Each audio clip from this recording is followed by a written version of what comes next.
Mbak Sri deh. Mbak Sri deh.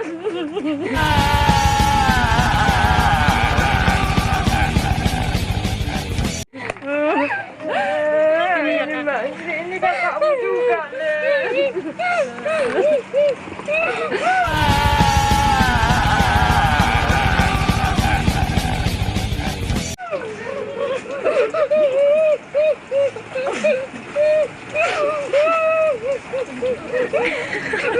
Ini mama deh, ini mama deh, ini mama deh, ini mama deh. Guys, subscribe channel YouTubeku, subscribe gratis loh, dan jangan lupa tekan tombol loncengnya biar nggak ketinggalan video terbaru. Thank you. Seorang anak adopsi yang terpisah selama 31 tahun dengan sang ibu kandung masih berlanjut. Aurelie alias Yulianti, perempuan Prancis berdarah asli Indonesia, menghadapi berbagai tantangan. Mulai dari keterbatasan bahasa hingga gegar budaya.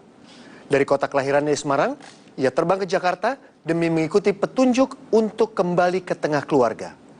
Bersama Amanda Falani, Yulianti menemui para saksi hidup yang mengenal sosok sang ibu kandung.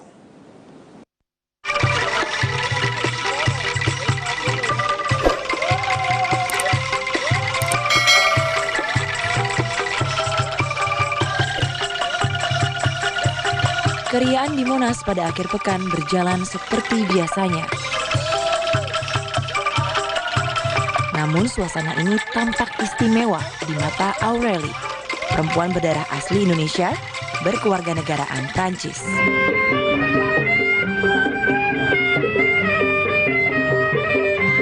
Istimewa karena setelah 31 tahun, ia kembali ke tanah air.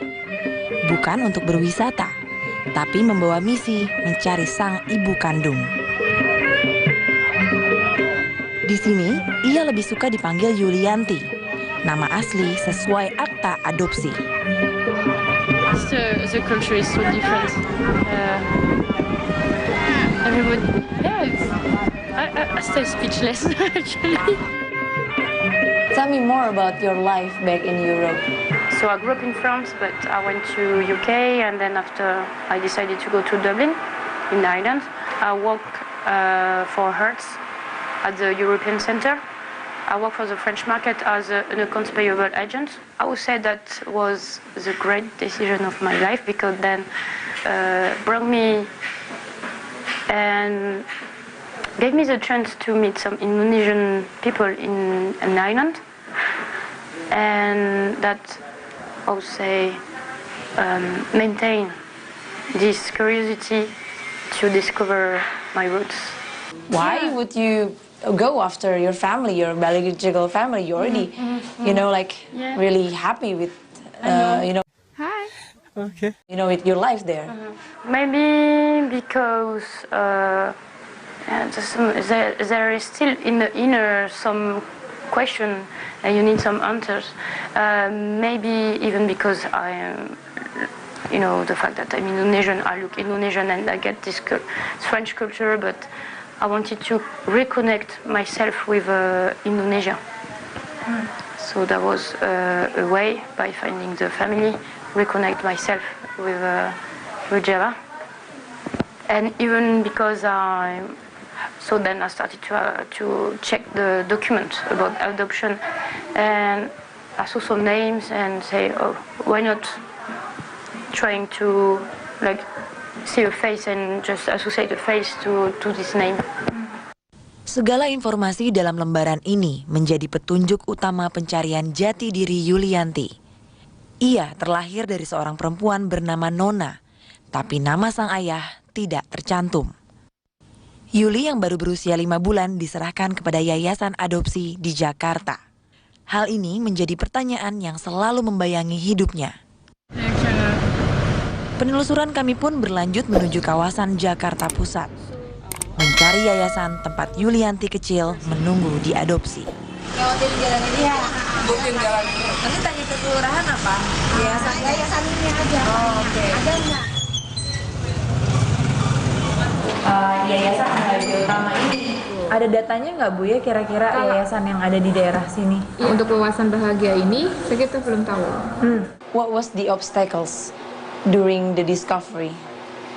I've been aware that archive or documents weren't like conserved or well organized as we could do like in France or another country in Europe. And even because it's old and it's 30 years earlier, we need to think that organization is not the same as it could be now. Bapak kenal dengan Ibu Nona? Sebelum penelusuran di ibu kota, saya sempat menemani Yulianti menjelajahi kota kelahirannya di Semarang. Menguji keberuntungan, mencari sejumlah nama dan alamat, meski tak menuai hasil. Would you please explain the discovery that you've done from Semarang to Jakarta? We went to Rejosari and Panchakaria to that was address indicated on the birth certificate, and then we met some people, like the one from the new chief of the district, but actually that seems that the address indicated wasn't anymore, like that was because a reorganization. Then we could meet I would say Lucy ex-husband Sugiarso.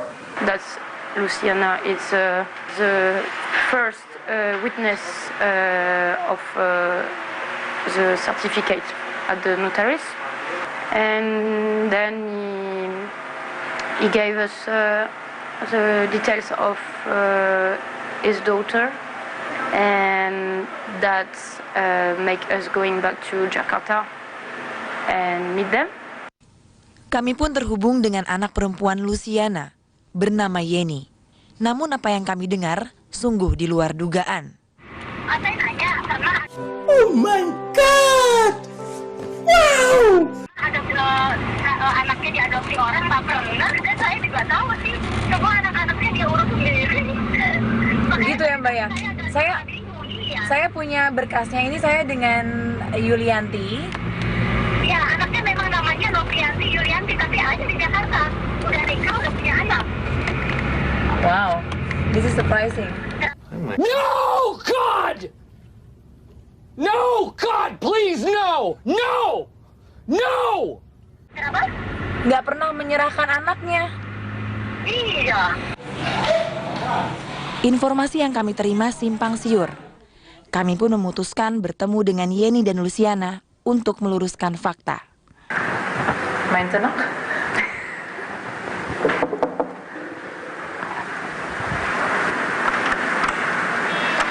Halo Mbak Yeni.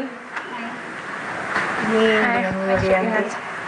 Oke, silakan masuk. Ini demi kepentingan Yuli sih, bukan kepentingan kami sama sekali, tidak ada kepentingan apapun. Tapi hanya dia ingin mencari kebenaran. Yulianti ini anak yang ketujuh dari 7 saudara, dia yang nomor 7. Jadi bapak tukang becak, mama tukang cuci. Kemudian kakaknya bilang, mama aku ini anak yang ketujuh, mau dikasih siapa ya yang mau ngasuh. Kebetulan kakak saya mau. Jadi ya udahlah kita ke rumah, udah kita ambil. Habis itu terus pindah kita ke Jakarta. Nah, terus asuhin ke yayasan orang kan nggak mampu. Kakak saya udah nggak mampu lah gitu. Tapi kita tetap minta izin dengan keluarganya. Dia bilang nggak apa-apa, yang penting dia ngasuh orang baik-baik. Karena kita nggak ada tujuan lain-lain kecuali supaya dapat orang tua asuh yang baik. Kini Yulianti mendapat informasi baru bahwa ibu kandungnya bukanlah Nona. Sosok yang selama ini ia cari dan dipercaya sebagai ibu kandung. Luciana mengungkapkan, ia dan kakaknya Nona hanya membantu keluarga yang tak mampu merawat Yulianti kecil. Ibu sempat menghubungi keluarga asli dari Yulianti. She already has the number.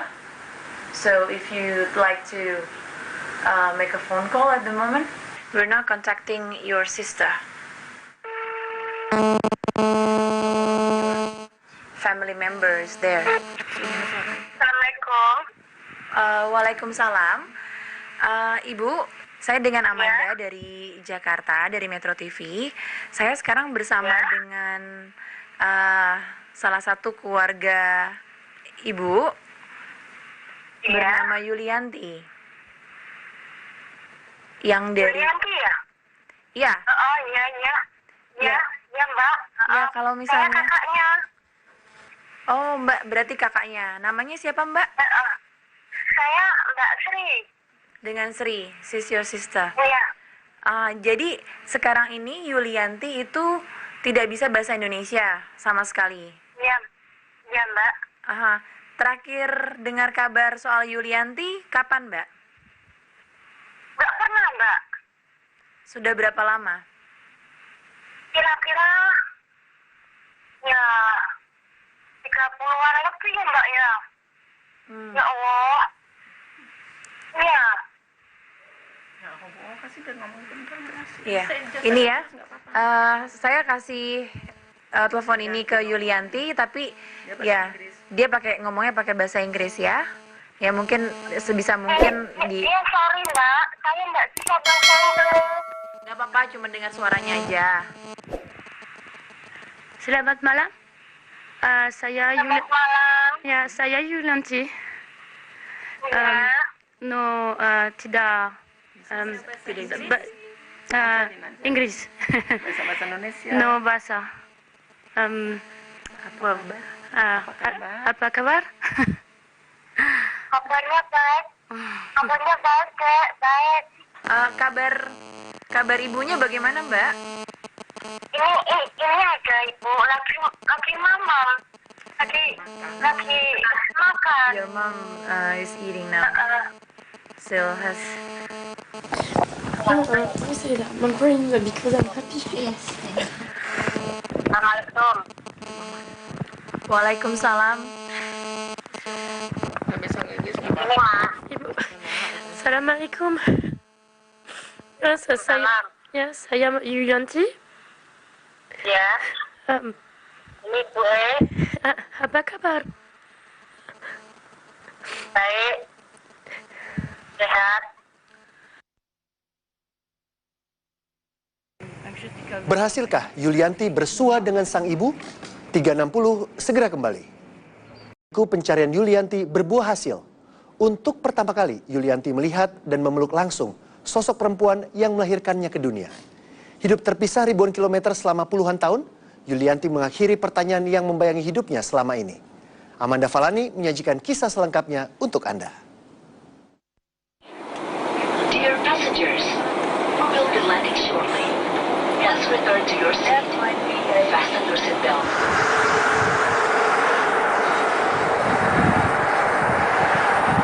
Misi sang gadis Prancis berdarah Indonesia ini hampir berhasil. Penelusuran yang penuh lika-liku mengharuskan Yulianti kembali ke Semarang, kota kelahirannya.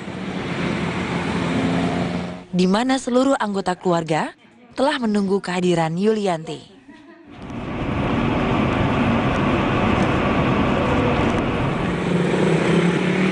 Dari daerah inilah Aureli Barbaste atau Yulianti berasal. Ibu, namanya siapa Ibu? Suyatmi. Ibu Suyatmi ya, berarti Ibu itu ibu kandung dari Yulianti. Masa? Ya. Mereka yang selama ini dicari menanti dengan penuh harap. Karena 31 tahun bukanlah waktu singkat bagi siapapun terpisah dari orang yang dicintai, apalagi darah dagingnya sendiri. Ketika mendengar kabar pertama kali itu seperti apa? Udah kayak kena petir Mbak, bener. Habis 31 tahun Mbak. Tapi Ibu sendiri selama 30 tahun ada niat untuk mencari? Iya, ada. Tapi bisa sambung biasanya kan ini kan yang saya ini kemarin itu yang bulan-bulan kemarin barusan ngomong Mak, ini kan nganu kayak saya punya anak satu, minta tolong taruh di internet atau di Facebook kita cari, tapi nganu nyarinya gimana ya? Datanya kan nggak ada loh Mbak. Kan bapak saya baru meninggal juga. Ya Allah, kalau bapaknya meninggal kok sampai anaknya belum ketemu. Sampai saya ya Allah izinkan istilahnya biar ketemu sama orang tua saya dengan keadaan apapun. Alhamdulillah ini saya dapat kabar ini. nggak bisa ngomong, Mbak. Bener. Sang ibu, Suyatmi, masih tak mampu berbicara, menahan sukacita. Yulianti adalah anak yang ketujuh dari 8 bersaudara. Yeah, they're already waiting for you now. 4 diantaranya sudah meninggal dunia. Sri kakak tertua, Lasmi anak keempat, dan Saiful adik bungsu. Para anggota keluarga yang tersisa tak sabar menunggu kedatangan bagian dari mereka yang telah lama hilang.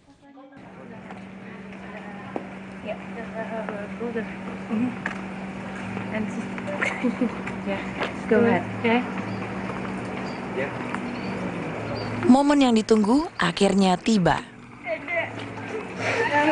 Ini Mbak Sri, Dek. Ini Mbak Sri, Dek. Ini Mbak Sri, ini kakakmu juga, Dek.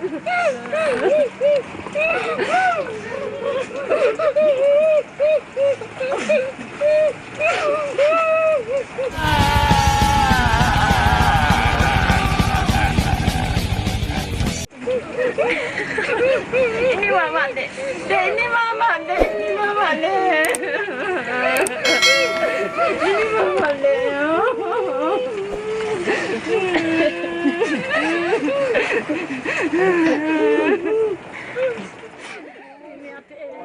The moment right before you enter the house, when you saw them at a distance, what would you say to them? I mean, like, how was your feeling?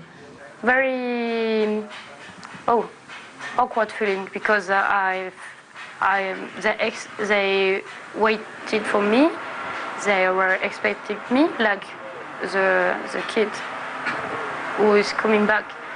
But for me, it's like I felt stranger, but because that's so suddenly that that was possible to meet them. It's like for me, I didn't expect that I would be able to meet my biological family. So, yeah. And then when I saw them crying, that was very emotional. So then I cried as well. And that's comfort than the feeling that we were connected at some point. Ini jualan ya rujak, gorengan. At that time, they were selling fruits. It's fried banana. Terus kalau Pisang goreng. Di tengah kebersamaan ini, satu persatu pertanyaan Yulianti mulai terjawab dan kebenaran pun terungkap.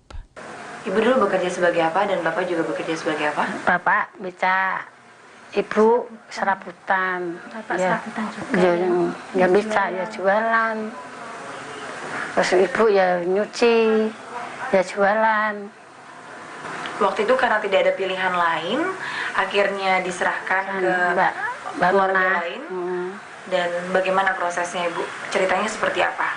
Ya gini saya, kalau anu kontrak, ya, tang mboten sakit nopo-nopo, sing nggih pangan kula, gitu. Terus niku Mbak Sri dugi, Mak, takandani nopo.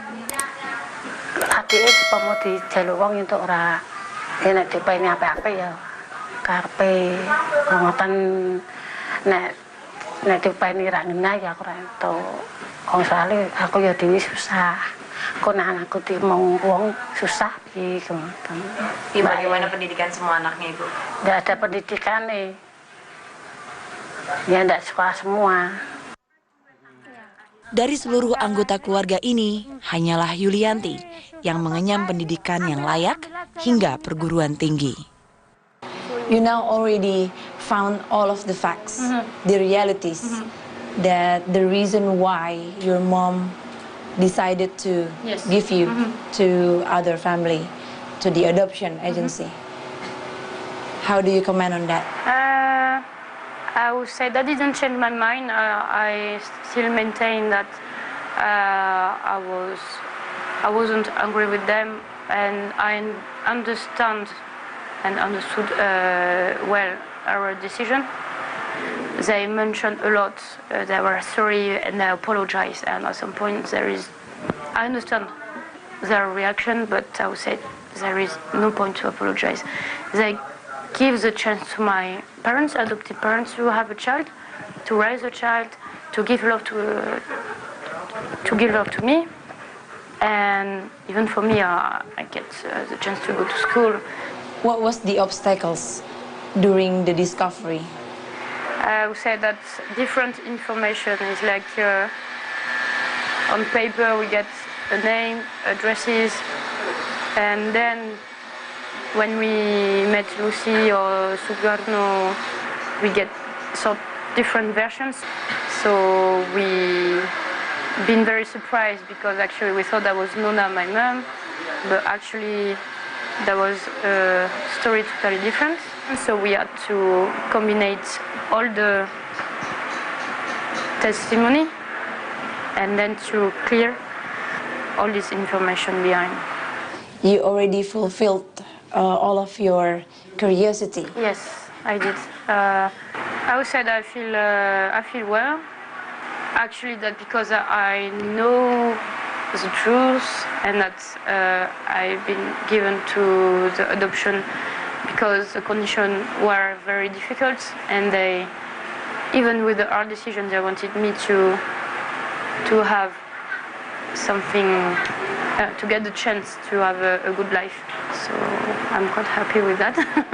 Just to remember about this reunion. Makasih. Matur suwun. Matur suwun. Okay, one more time. 1, 2. Nice. Pesan untuk Yuli selama di Eropa. Pesannya apa? Ya, pesannya selamat, sehat, warasan, nggak ada apa-apa. Bilang sama tuh katanya terima kasih sana. Sudah bisa membahagiakan, bisa istilahnya orang Jawa bisa meminterkan anak. Yang terima kasih sama papa sana, sama ibu sana. Dan seandainya Allah bisa menemukan orang tuanya sana, walaupun kita nggak bisa ngomong, mungkin kita bisa mengucapkan terima kasih banget. Istilahnya kalau ada yang bisa bantu aja, bahwa terima kasih pihak mama itu nggak bisa diungkapkan gitu. You're one of the luckiest adopted child. Do you have any statement for those who still looking for their biological family? I would say that I've been lucky because even I've been surrounded by people that gave me support and good help. If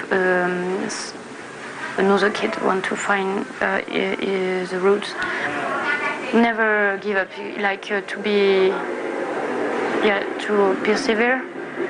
It's hard, but just to stay optimistic.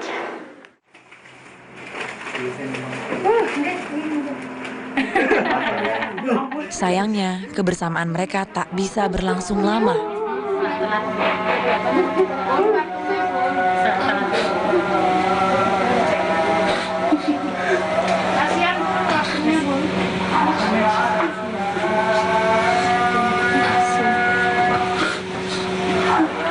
Bye-bye. See you next time. Yulianti harus terbang kembali ke Prancis dan melanjutkan hidupnya di sana.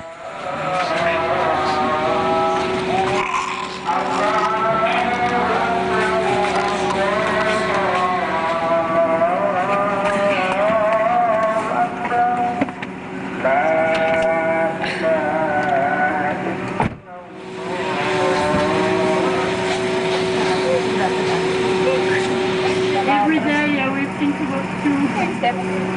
Think about me when I'm in the Brazil. Assalamualaikum. Bye. Ya.